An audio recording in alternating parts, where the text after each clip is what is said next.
Hi, I'm Ciara O'Connor. I'm chairing this session. In terms of, yes, our hygiene as we're going along for this session, if you want to ask a question, if you could put it in the chat, which would be a little thing around the bottom, I will monitor that. And I'll let our presenters know if there's a question that can't wait to the end. We have a little code if they need to be answered straight away, or leave your questions in there and we'll answer them at the end. At the end, or if you want to take questions in the meantime, if you put your hand up, we will, I can unmute you so that you can answer your question. And Vasala and I don't know, is Kishkar going to speak as well, but both very welcome. They're our presenters for this session on containerized EGL applications using IBM Business Developer. And as you can probably tell, I'm not very familiar with the subject matter, but I'm dying to find out. So if you can see the other person whose video you can see at the moment, this is Vatsala, and I will hand you over to Vatsala now to go through her presentation. Thank you. Thank you. Welcome aboard everybody for today's session. I can see a quite packed agenda in the GSE conference. I hope you are having a good one so far. And I hope the session continues to give you a good understanding of what we are going to talk about today. So the topic for today is containerized EGL applications using IBM Business Developer. I am not sure how many of you are familiar with Business Developer or EGL. So we'll have a little bit of a brief introduction about both Business Developer as well as EGL, bare minimum that is needed for today's session. There is another session which will happen tomorrow, which will be more detailed on the features and the capabilities of the product itself. And that will be delivered by Kushagra Goel. He is the co-chair for this presentation today also. He will also answer questions that you may have on RBD as well as EGL. And to introduce myself, I am the engineering manager for RBD and two of the Kix tools from IBM Kix tools family. And Kushagra, who is my co-chair, is the development manager for RBD. And again, there was an IP partnership between IBM and HCL, through which the products and the people and the source code came into HCL. The IBM continues to own the product, the delivery of the fixes and the new releases and so on. Everything is done through IBM and our customers are IBM customers. But we are doing this because of the IP partnership. We are here and developing and supporting these products from HCL. So that's a quick background of what we do and why we are here today. Moving on to the next slide. That's the agenda. So first we will introduce you to what exactly is the topic of today. Before that, we'll introduce the product also. So in a very short, brief duration, I'll explain to you what is RBD. That is, you can call it IBD or RBD. Previously, it was Rational Business Developer. So we continue to call it RBD.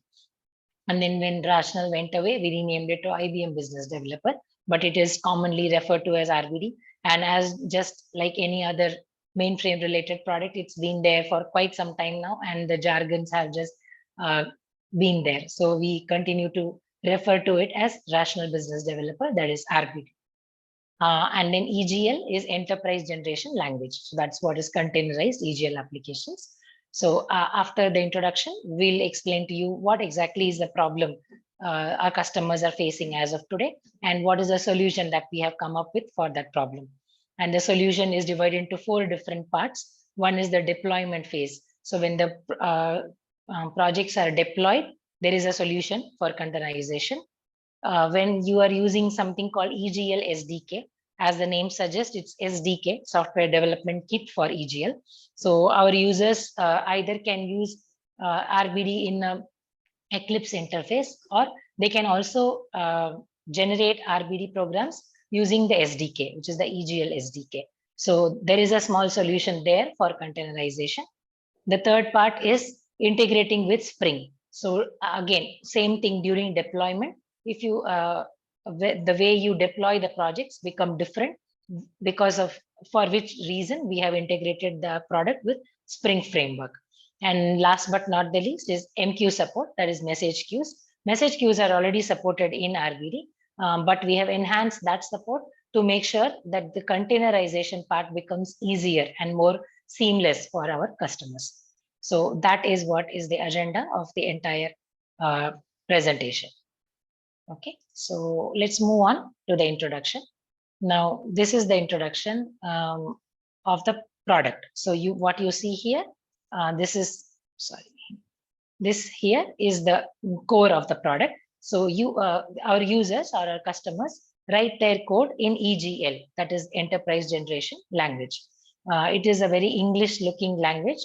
If there are several user communities which support EGL. You can ask questions there on the syntax to be used, on the design of your application, and so on. And all of us from the development team, level 3 team, also answer questions there.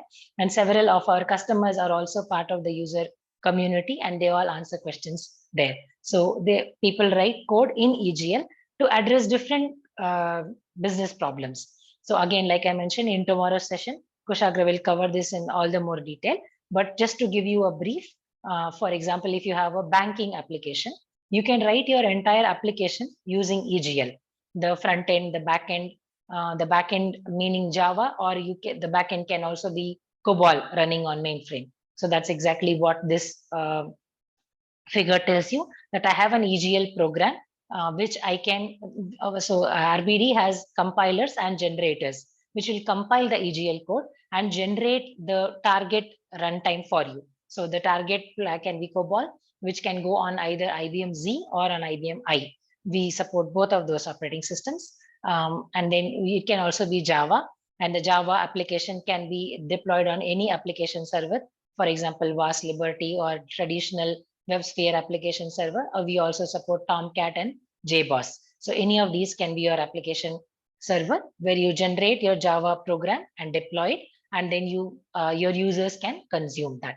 And finally, we can also generate JavaScript or HTML and CSS, where the entire UI will run on a browser.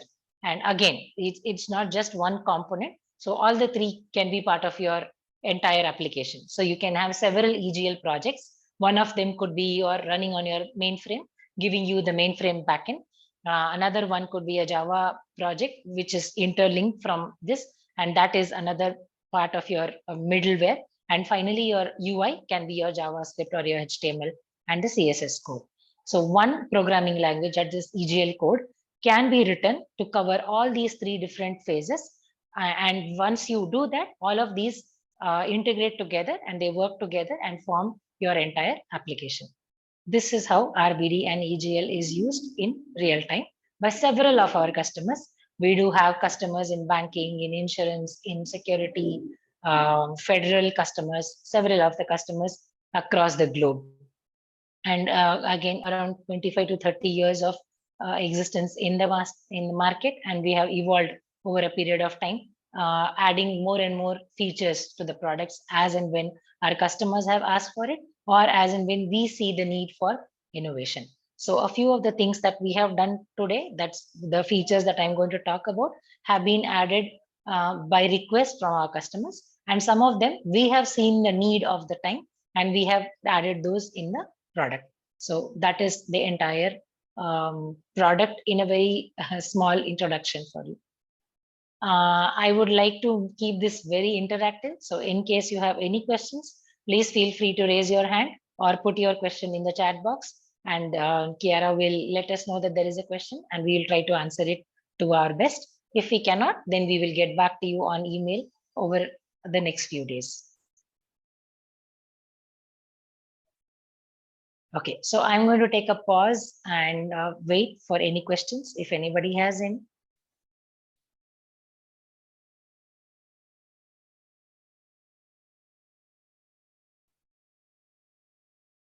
Okay, probably yeah, not seeing any questions so far.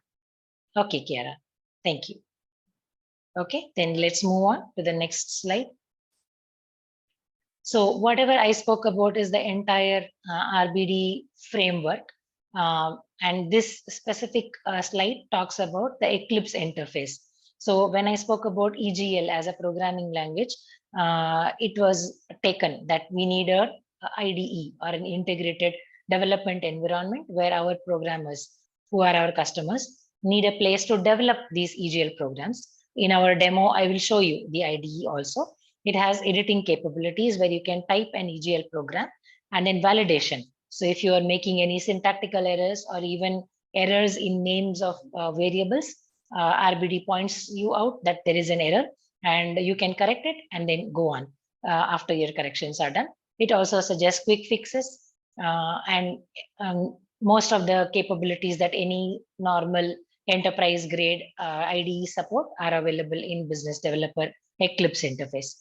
Debugging capabilities, so you can debug the EGL code. You can also debug the COBOL code or the Java code with a few limitations. We can refer to the documentation and understand what those limitations are, but we are improving day by day. So when I spoke about enhancing the product, that is what I meant. So we are even adding better capabilities to the debugging interface and the capabilities to debug more advanced level programs written from RBD, generated programs, and so on. So we are adding more, but we already have a big showcase of debugging capabilities. Then, of course, comes the deployment. So when you want to deploy, you can either deploy to an application server which is running in the Eclipse interface. So here you can configure a server running on your own workspace, and then on that server you can deploy and test and make sure that all your functionalities are working fine. And once you're happy with that, probably you can take it to a production level server which is running elsewhere, say on a mainframe or on a cloud. That is what we'll see today. And those deployment options are available right from the interface here. You do not have to navigate out of here to anywhere. And finally, the source code system integration. We support Git, and we also support rational team concept. A few of the very proprietary and very common source code systems that are available today. And again, you do not have to even move away from the Eclipse interface at all. You can simply right click and check in or check out or do all your merges and whatever operations on a day-to-day you perform, those can be done using the source code system integration within the Eclipse IDE itself. So all of these are possible. I've just put a small screenshot here, which is, I know is not so clear. When we go to the demo, I'll show you all of these, few of these capabilities. One disclaimer, the demo today is not going to be an end-to-end exactly running demo because we have a lot of things to cover, and the containerization part is what we want to focus on in this demo. I will show you small snippets, and I've also included reference links. You go there and you can have step-by-step instructions there.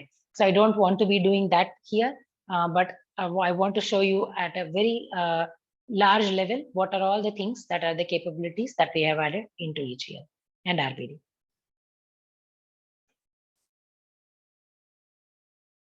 Okay, so now moving on to the problem and solution. So now that we know that RBD is there, and then you can write EGL programs and then generate them. Now the whole world, as we know, is moving over to the cloud, where every enterprise is looking at what kind of options they have and how they can run their workloads on not on-prem, but on somewhere where the capex operating expenses and the capital expenses are not theirs, and somebody else takes care of that, and they can pay on an hourly basis. And also another reason for doing that is easy availability, right? If you have an application server running in-house on, say, virtual machines, or you have some workloads running on-prem in your organization, the availability becomes a challenge. You need connectivity, for example, VPN connectivity, to be able to access those, especially in the times of pandemic, where we saw that the cloud picked up really fast, wherein there is no VPN connectivity needed, and you can go up and running very quickly with your applications. So that's another reason why organizations are moving there. Another reason is scalability. So for example, in a banking application, or maybe you have an e-commerce website where sometimes the load is very high and sometimes the load is very less. So in those cases, if you have a fixed number of resources allocated or dedicated to run your applications, that is not an optimum way of using your resources. So scalability became a very big challenge in those cases, whereas on the cloud, it becomes relatively simpler to manage scalability. So you get your pods up and running in more numbers when you need it, and you lower the number of pods or the number of nodes that you need when you do not need it. And that scalability and that adjustment becomes very easy in the case of cloud, rather than in comparison to an on-prem running in your organization. So like I explained in the beginning, RBD is used by application developers who create and deploy their applications. So when containerization becomes a challenge for these developers, that is where the new features that we have added into RBD v9.7 come into picture. And that is what containerized EGL applications presentation is all about. So there are several ways in which we have aided this journey towards the cloud for our customers. The first way is when you generate or you create a normal Java application, you can deploy it on a, like I explained, onto a local application server. Along with that, we have already also provided a support to generate a Docker file. I'm not going to go into a lot of basics about Docker files and how do you build an image, a container, and then how do you deploy it on a Kubernetes environment, etc. There are several courses and several links which can help you into that. We also have a very detailed white paper on that. Again, link is there. I'll come to that when we go on to that slide. So all of that information is available, but this demo will quickly show you that we have built the base infrastructure which our users can use and develop on that. Excuse me. The second way in which we enable containerization is embedding this support in EGL SDK. As the name suggests, SDK is a software development kit. And now what EGL SDK does is you can generate Java, COBOL, or JavaScript without using the IDE. The previous slide showed you that you can do all these capabilities on the IDE, but you can do all of those without using the IDE also. And how do you do that? Is using the EGL SDK.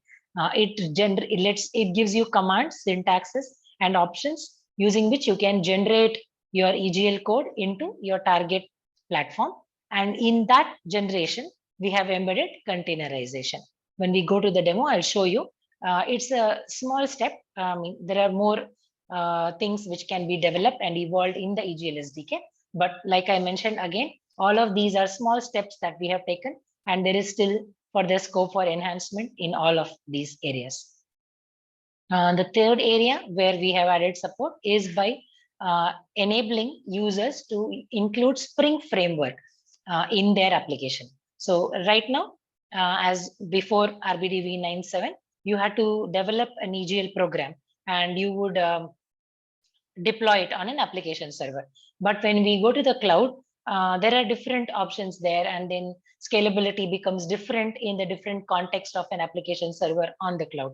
So instead of tightly coupling a project or an application that you develop to a specific application server, we have enabled the Spring Framework to be part of the EGL project that you develop, so that you can take it directly to a container and run it there because of the inbuilt application server in the Spring Framework.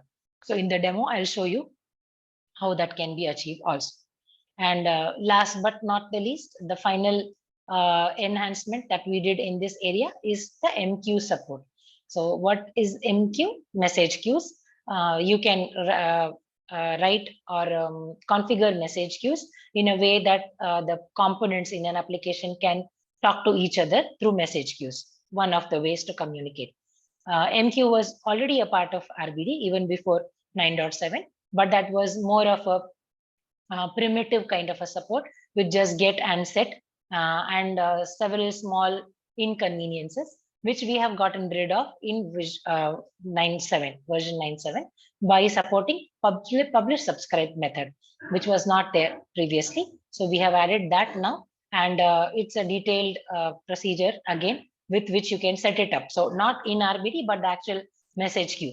So you can create a message queue, then there is a message manager, and that takes care of the publish and subscribe. Whereas in EGL, what we have done is enhancements to the EGL language support in order to be able to take benefit or use this publish and subscribe in the MQ support feature. Okay, so again, I'm going to take a pause and see if there are any questions. If not, we can move ahead with the presentation.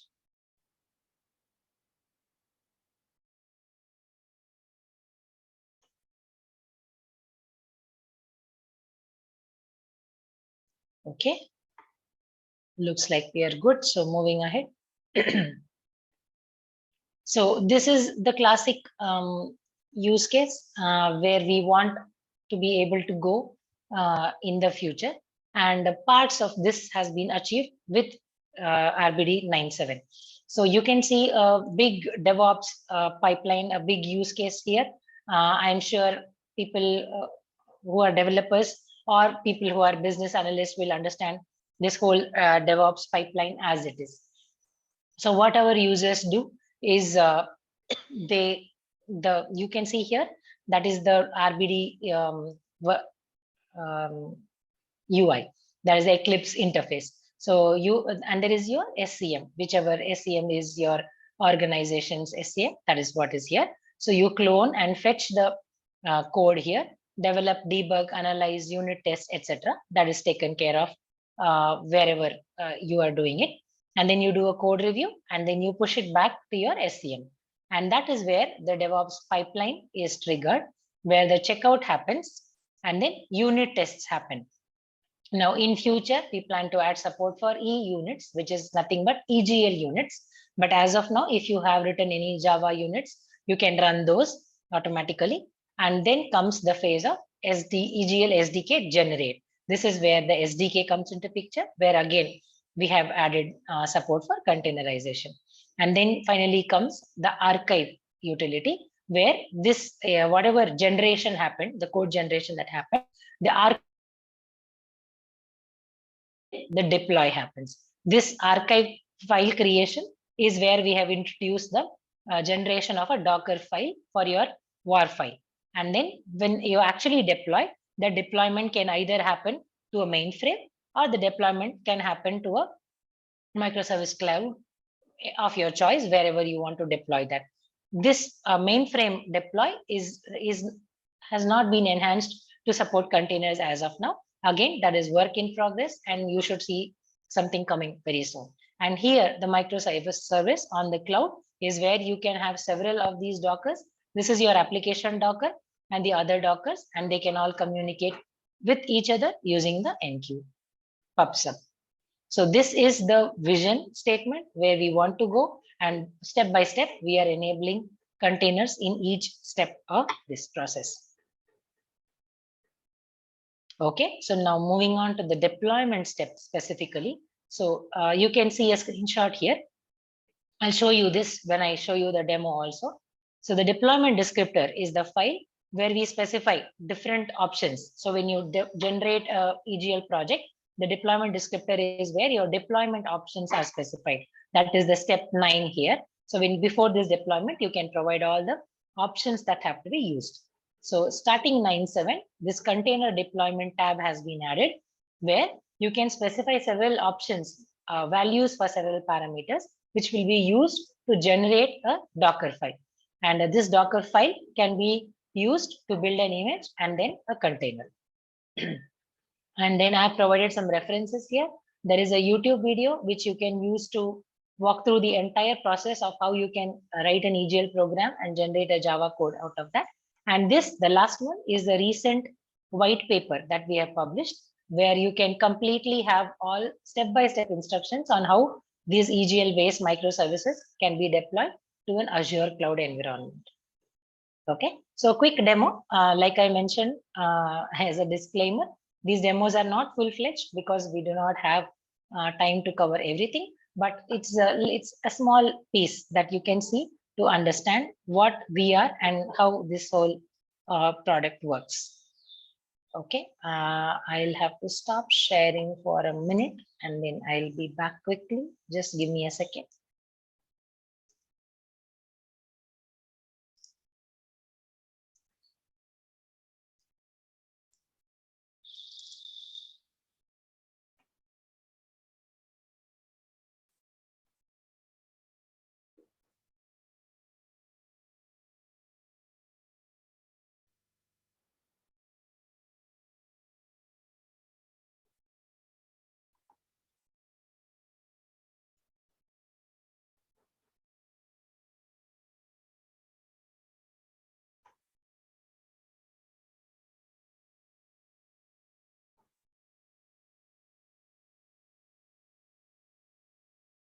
Okay. I hope my screen is still visible. Yeah, your screen is, we can see your screen now. We're looking at your coding screen, I think. Okay, that's great. So this is the RBD workspace, which I spoke to about. Um, and here there are several tabs. It's a standard traditional Eclipse based development environment. Anybody who has worked with any of these Eclipse interfaces will be very familiar with how to use this. And this is where there is an EGL file. You can see an EGL file here. I'm going to quickly show you a rich UI page also. So there are two things which you can do here, which is editor where you can create a UI, and also a place where you can actually edit the code. So this is a rich UI designer, and you can see several palettes here on the right.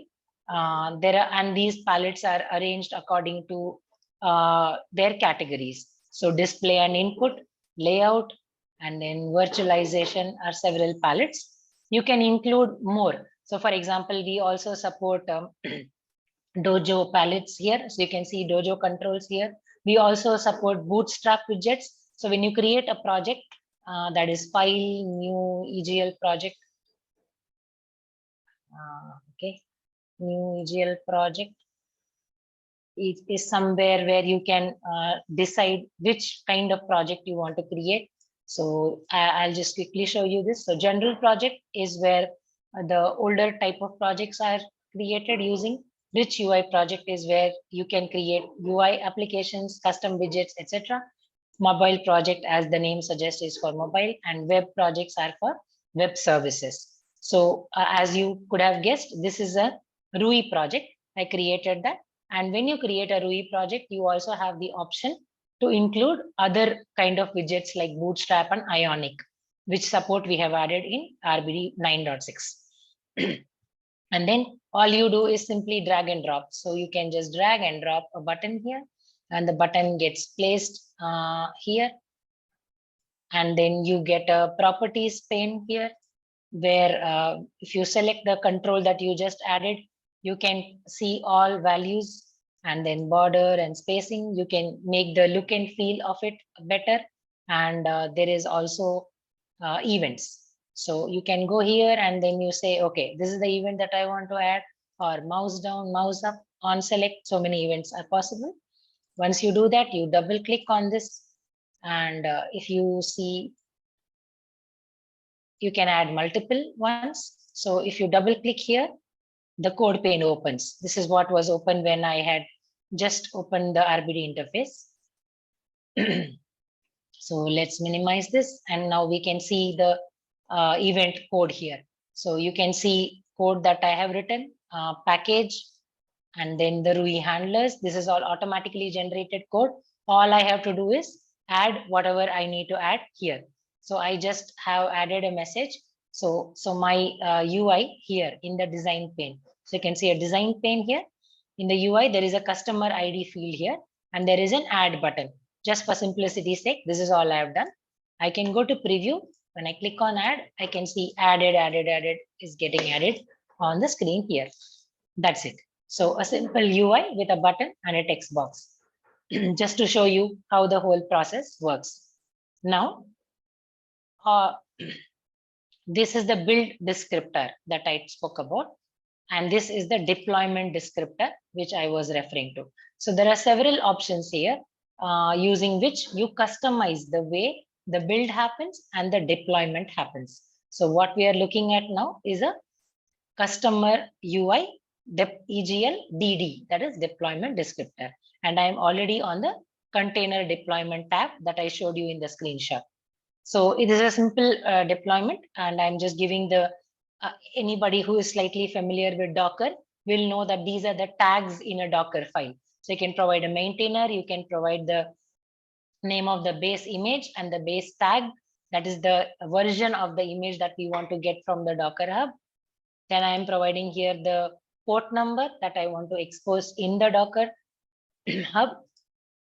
And then I have some files to add. So this is a bare minimum instruction here, but after you generate, so once you generate this, you'll get a Docker file, which you can go and modify later on, right? So when I have to do that, all I need to do is just right click on this deployment and say, deploy the EGL descriptor. So this is my web project where this Docker file gets deployed. So you can see whatever options I had provided there, those becomes the different instructions to the Docker file. If you have more, for example, here I'm adding the war file, because the war file is what will become the actual Java application. I'm adding the TC cust UI, that's my project's war file, to this particular location in my Docker image or my container. If I have other files to add, for example, any customization or any icons file that I want to add, or any other external jars I need to add, I can just copy and paste them here, and my Docker file gets ready. And now once I have the Docker file ready, all I have to do is just go to my WSL Docker or whichever Docker that I'm using to connect or to build my image. I can use the Docker build command used with this Docker file to build my image. And once the image gets built, I can deploy this container and run as many nodes of it as I want. Now, all that once this is done, it's all about the cloud deployments and the Kubernetes environment where you are and what you want to be running them, how many pods you want to create, how many nodes you want to create, and so on. That will be determined by the Kubernetes YAML files that you will create, and those information will be consumed from there.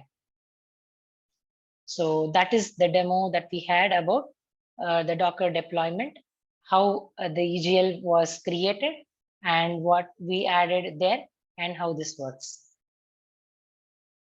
Any questions so far?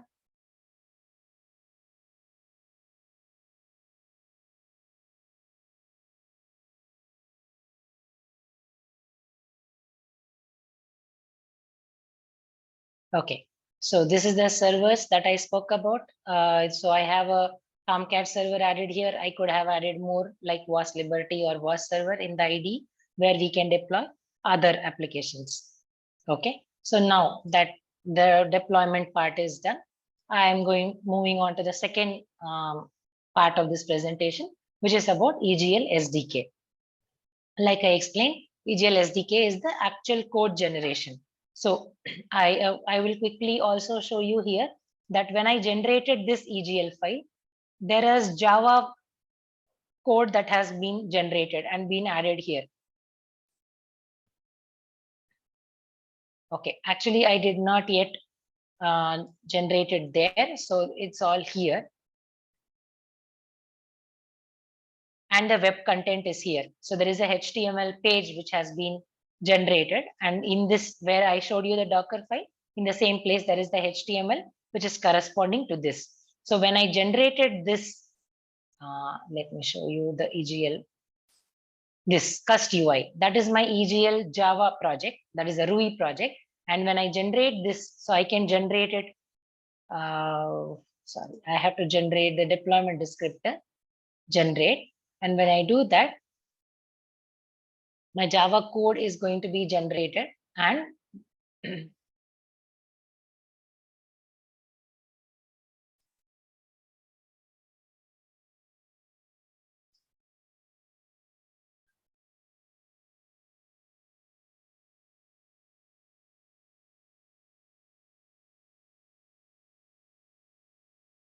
and the web content folder here gets populated with all the code that is part of this EGL file. So whatever code you write there, that comes here. So there is a target project and there is a source project. The source project has EGL and the target project has all the target files, which are going to be the actual runnable files. So that's why you see the war file here. That is tccustui.war. Now, so this EGL SDK comes in the background even for the operation that you saw there. So when a Java project gets generated, EGL SDK runs in the background to actually generate the files. And in cases where you want to use this whole thing in a DevOps pipeline where there is no GUI, everything has to be automated. In those cases, you can use EGL SDK to trigger a headless build. That's what it is called, a headless build. And this EGL SDK is part of the folders here. This is where. So this is where my RBD97 is installed. Under that, there is a bin folder, and that's where you can see EGL SDK. And here is where your Docker file is. This is what we have added in version 9.7. So I'll quickly show you. This is also another way of containerizing your EGL SDK. So now when you use this Docker file, so you can see examples here. So this is like a document for you. So in case you want to modify any of these, you can modify these commands. So you can see that this base image is from OpenJDK. Whatever files are present currently in this particular folder that I showed you, those will go into app bin of the container. And whatever files are there under EGL, those are the source files which you want to build using EGL SDK. They will go into app EGL folder. And then we have some path variables that has to be set. And once you set that, then this container will run. And using this container, you can generate code, either COBOL code or Java code. Any of those can be run using this particular code. So that is the addition that we have done to the EGL SDK in terms of containerizing. And in future, we are also planning to enhance this so that when right now the Docker file that I showed you at the deployment stage is generated only from the IDE.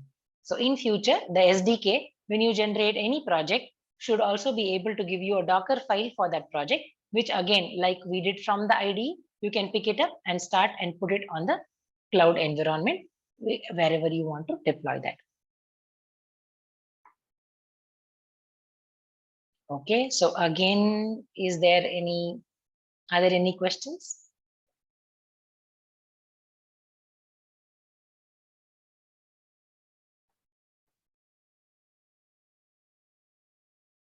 Okay, oops. All right, so let's go move on to the third part of our presentation, which is about the Spring framework. So we all know that most of the containerization parts work based on REST APIs. Applications are deployed on the cloud, and then we use APIs to access them. So now, like I explained previously, if without this framework, you will have to write it was still possible to write a REST API and annotate it using the @REST annotations with get, put, post, and delete. But the difference is now, without the use of an application server, you will be able to deploy your applications using the Spring framework integration. So which has been done starting RBDV 9.7. We have integrated with the Spring framework. Any function in your EGL service, I'll show that to you in the demo. You annotate it with a REST annotation, either get, post, put, or delete.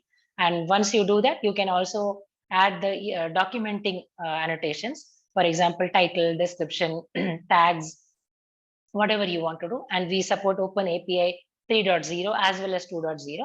So there is a place in the build descriptor where you say what standard you want to support. There are some syntactical differences between 2.0 and 3.0 of Open API. So those get covered by selecting the appropriate version that you are working with. And now once you define that function and you define the annotations, you can, when you're deploying this, you can include the Spring framework in your EGL project. The Spring libraries are shipped along with RBD, and you can see that in a particular folder. I'll show you that. You need to add them into your external jars, and then that is how, when running, your WAR file gets generated with the Spring libraries included in that, which is with the built-in application server. Now this WAR file, for now, we have not generated a Docker file for that. So we are working on that. And there is also scope for picking up latest libraries if we can support Maven builds. So these are the two things which right now are not there, but we're working on it for a future edition, where you will see that the latest Spring libraries will get downloaded automatically using Maven. And also once you generate this project, EGL project with Spring framework support, you will get a Docker file also out of the box, which again, you can together the WAR file and the Docker file together, just like I showed you in the demo, can be deployed on any the cloud of your choice. So here I'll just quickly take you through what we have done. It's the same thing. So I have a service here now. So instead of that add cust.egl, which was a RUI project, this is a web service project. And here there is a simple record. So now if you're wondering how can EGL do so many robust things that I spoke about in the beginning, it's because of several different constructs which EGL supports. One of them is a record construct, which is, again, there is a big EGL library, EGL documentation, which tells you the syntax on how these can be used. But this is directly connected to a SQL record. And then we have defined the record here, a very simple one with name and employee number. And then I have defined a service. So this is my service. Title is customer service. This will, you can see this in the Open API Swagger document when you generate the document for this service. So this is basically the documentation part that we spoke about. And then I have a function called get customer. And to give you a very simple validation example, I just make this as employee number instead of customer number. Okay, and you will see an error here.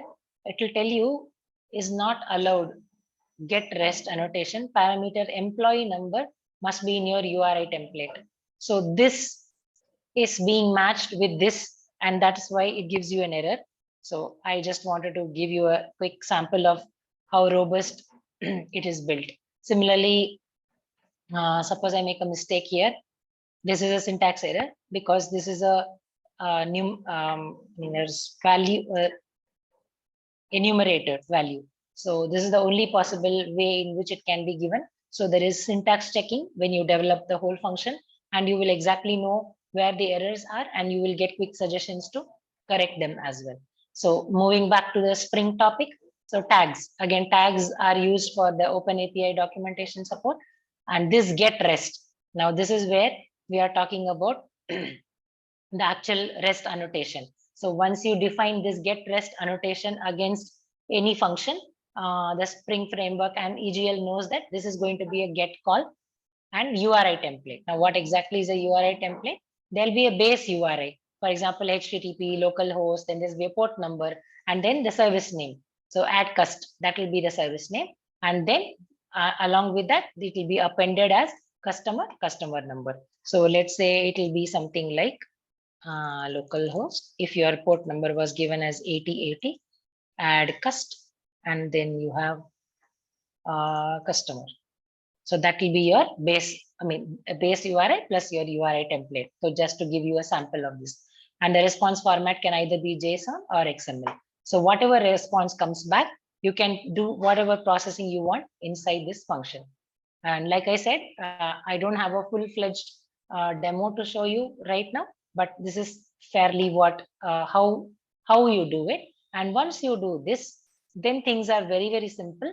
All you have to do is in your deployment descriptor,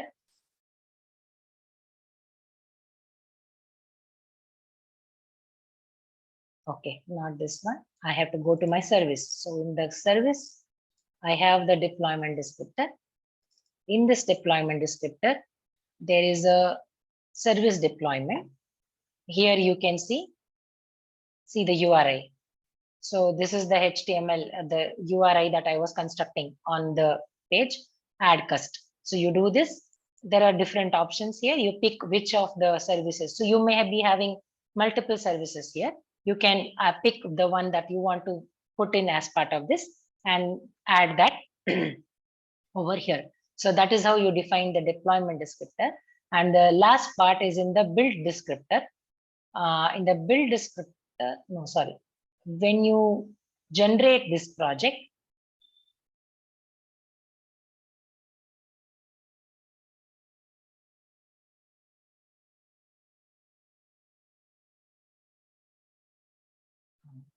sorry.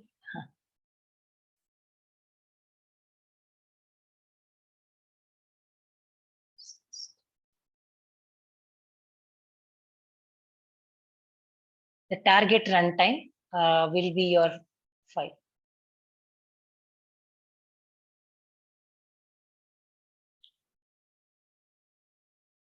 Okay.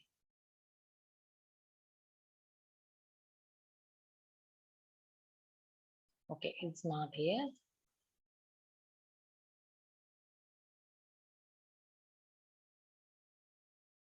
Okay, I will show you. So there are files, the Spring library.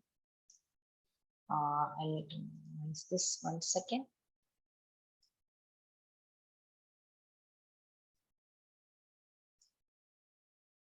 Okay, here. So in this under C program files, IBM shared plugins, that is where your installation folder is, just like I showed you the EGL SDK. Similarly, there is a place where this EGL Spring library has been provided, and this EGL Spring library is what you will have to embed here. So in the preferences, there is another setting under EGL service. This is the Open API documentation version. So like I mentioned, 2.0 or 3.0. And in the external jar files, you will have to add these Spring libraries. Java.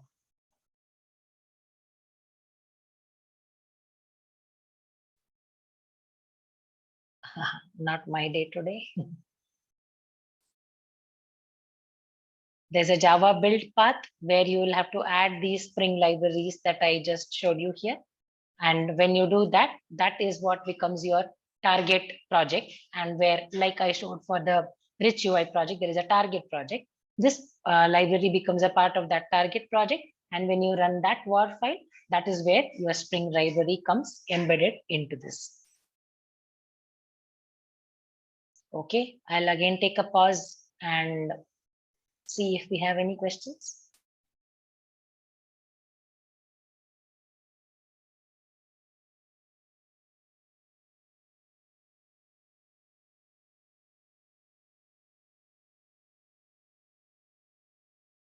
Okay.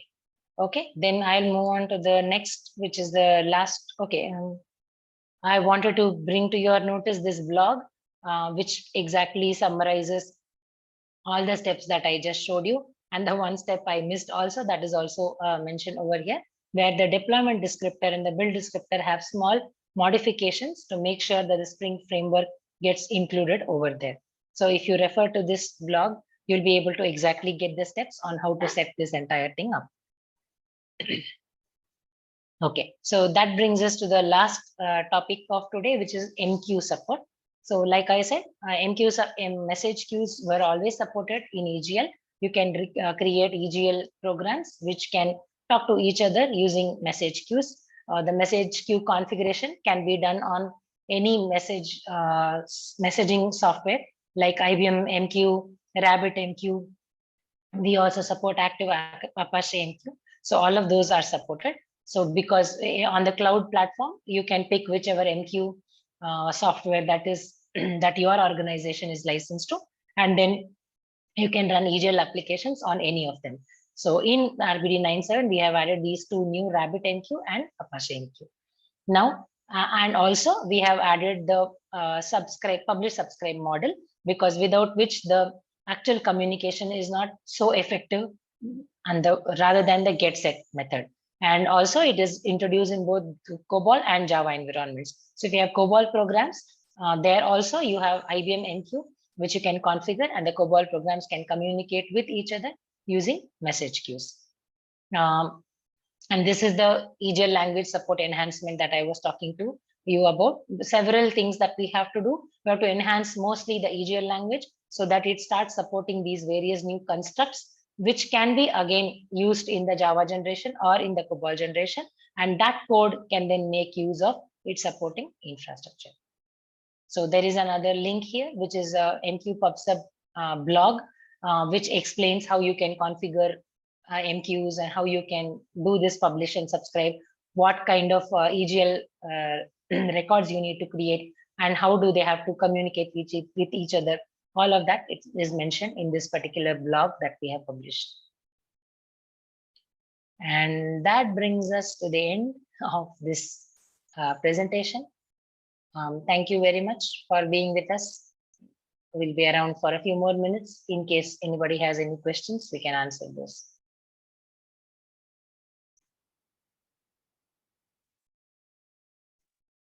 Thank you, Vatsal. It'll be very, very interesting because I've learned lots. Thank you.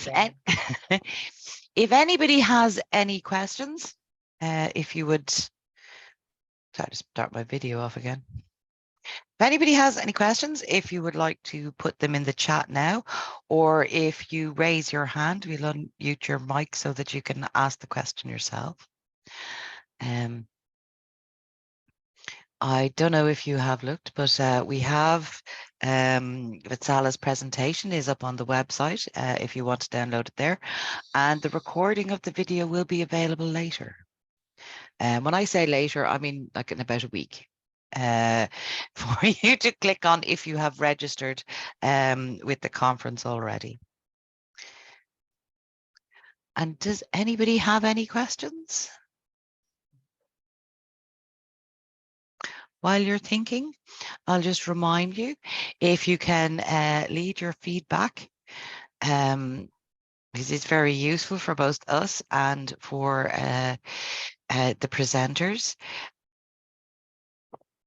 There's the link here on this last slide, or the easy way is if you go back to your agenda, and on the box for the session there, the bit at the bottom says click here to give your feedback, and that's exactly what it does.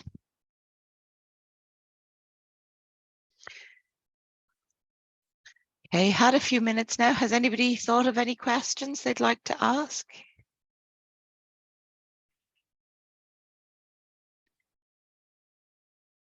No, I don't think so. There's nothing there, no hands up. But thank you, Vitsala. I found that very enlightening. I have to say, I didn't have any questions because I was following along as it went through, and now at least I know what EGL is and I know what you use it for. Thank you. Yeah, I'm not. And to everybody on the call, our email addresses are here and LinkedIn links are also here. Please do connect with us in case you have any questions. We'll be more than happy to answer those. And we have had several questions of customers upgrading to the latest versions. So if you know any, please point them out also to us, and we'll be happy to support. Okay, thank you. Thank you, everybody, and thank you for attending. I think we can wrap it up there. And I'm sure we'll see you again at a later stage. Thank you so much. Bye. Thank you, guys. Bye.